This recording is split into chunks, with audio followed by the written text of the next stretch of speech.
क्या कारण है कि आज के समय में शादियां टिक नहीं पाती हैं? तलाक की नौबत आ जा रही है और इतनी ज्यादा तलाक के नौबत आने के कारण क्या हैं? इस वीडियो को अंत तक देखें आप और जानिए। के लिए मेरे द्वारा बताए गए ये 5 उपाय अगर आप करते हैं, आपकी जिंदगी में सुखमय जीवन शुरू हो सकता है। नमस्कार, मैं ज्योतिषी आर्य सोनी पिछले 40 वर्षों से ज्योतिष के क्षेत्र में काम करते हुए यंत्र मंत्र तंत्र रत्न दान दक्षिणा पूजा पाठ होम हवन जप तप एवं रुद्राक्ष के द्वारा मैं लोगों के जीवन में आने वाली समस्याओं का निदान करता आ रहा हूं।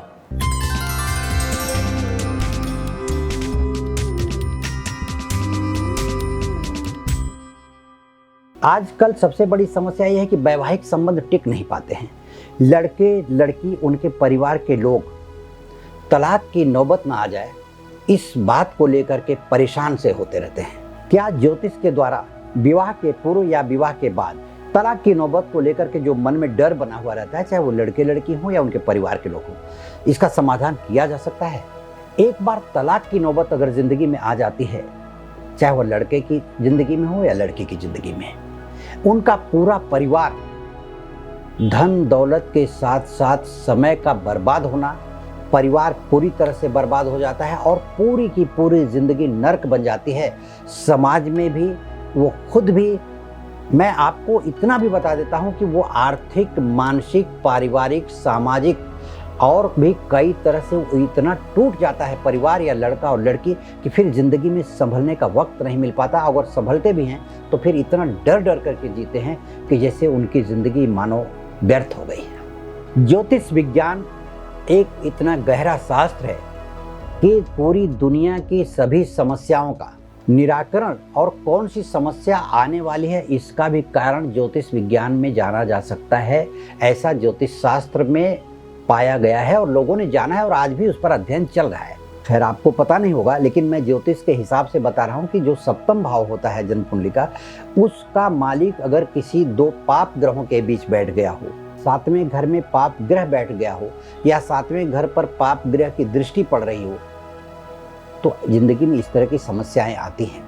आपको मैं बताऊं कि जिंदगी में मंगल ग्रह का बहुत बड़ा प्रभाव होता है जीवन में,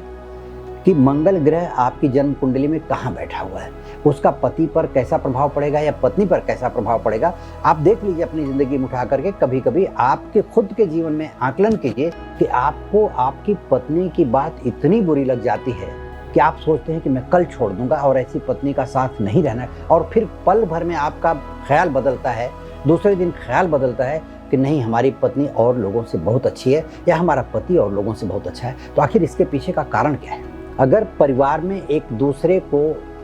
किसी किसी बात पर कटाक्ष किया जा रहा है या कुछ ऐसी बातें बोली जा रही हैं जो बात चुभने लगती है, वह चाहे लड़की कह रही हो, लड़का कह रहा हो, लड़के की माँ कह रही हो, लड़की की माँ कह रही हो, या एक दूसरे का परिवार एक दूसरे के परिवार पर कटाक्ष कर रहा है, तो जानते हैं ये आपकी गलती नहीं है। इसमें दोष है तो सिर्फ और सिर्फ ग्रहों की स्थितियों का, जिसका शायद आपने विवाह के पहले या विवाह के बाद निराकरण करने की कोशिश नहीं की।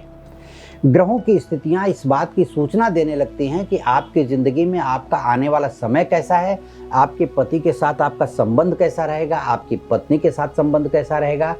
ये तब आता है जब ग्रहों की स्थिति खराब होती है। जन्म कुंडली का 7वां घर वैवाहिक जीवन का कारक होता है। उसी घर से विवाह के बारे में देखा जा सकता है उस घर में कौन सा ग्रह बैठा है।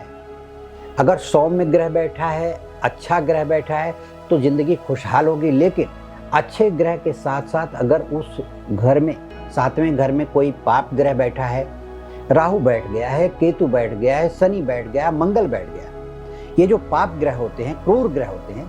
ये जिंदगी को बर्बाद कर देते हैं। और बर्बाद तो तब और करते हैं जब इनकी दशाएं आती हैं, या इन घरों पर किसी पाप ग्रह की दृष्टि पड़ रही हो, किसी नीच ग्रह की दृष्टि पड़ रही हो, किसी क्रूर ग्रह की दृष्टि पड़ रही हो, या 7वें घर का मालिक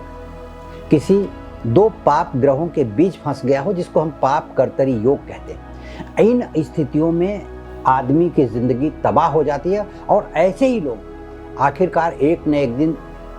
विवाद करते हुए, एक दूसरे को नर्क की स्थिति समझाते हुए कि तुम्हारे कारण मेरी जिंदगी नर्क हुई है,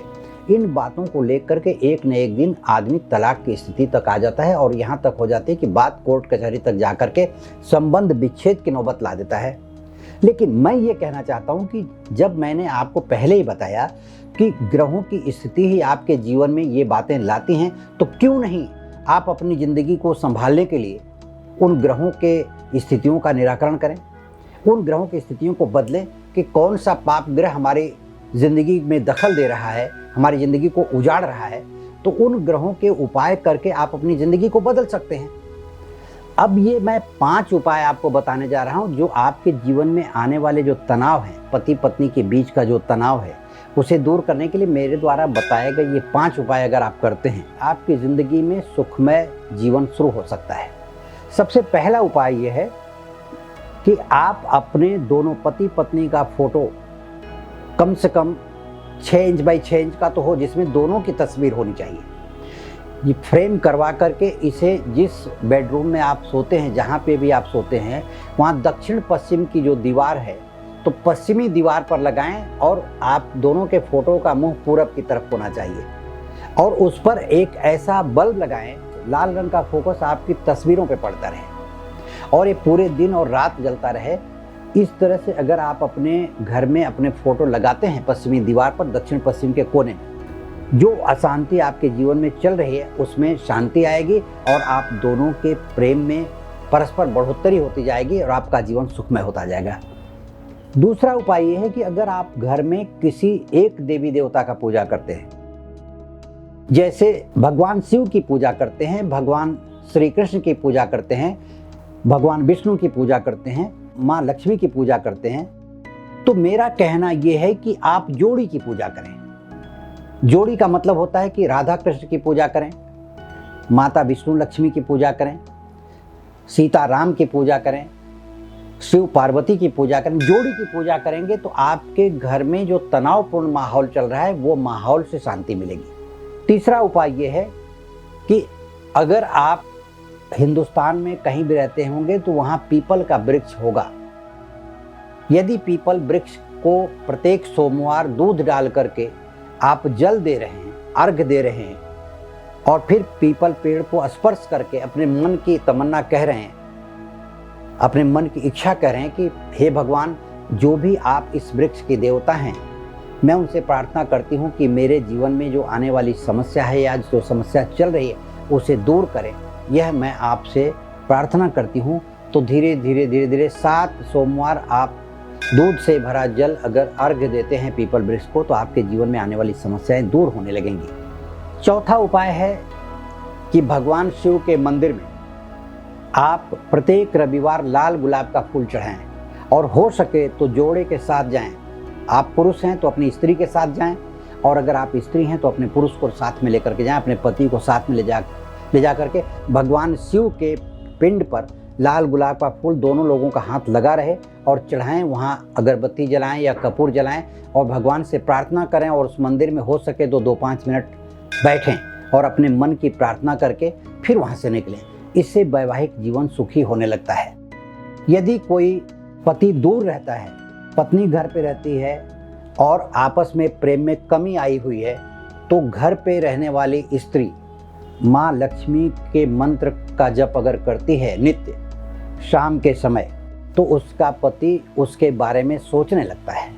अगर पुरुष है, उसकी पत्नी नाराज चल रही है या उससे मनमुटाव चल रहा है या प्रेम संबंध सही नहीं बन पा रहे हैं, तो पुरुष को चाहिए कि किसी भी कृष्ण भगवान के मंदिर में जा कर के बांसुरी अर्पण करे। एक बार वह शुक्रवार के दिन जा कर के बांसुरी अर्पण करता है और भगवान कृष्ण से प्रार्थना करता है अपने प्रेम के लिए, अपनी पत्नी के प्रेम के लिए, तो उस पर परमात्मा की कृपा बरसती है और धीरे धीरे उसका जीवन सुखी होने लगता है और दोनों के बीच आपस में परस्पर प्रेम बढ़ने लगता है। यदि आप मुझसे व्यक्तिगत रूप से संपर्क करना चाहते हैं, अपनी जन्म कुंडली का विश्लेषण करवाना चाहते हैं,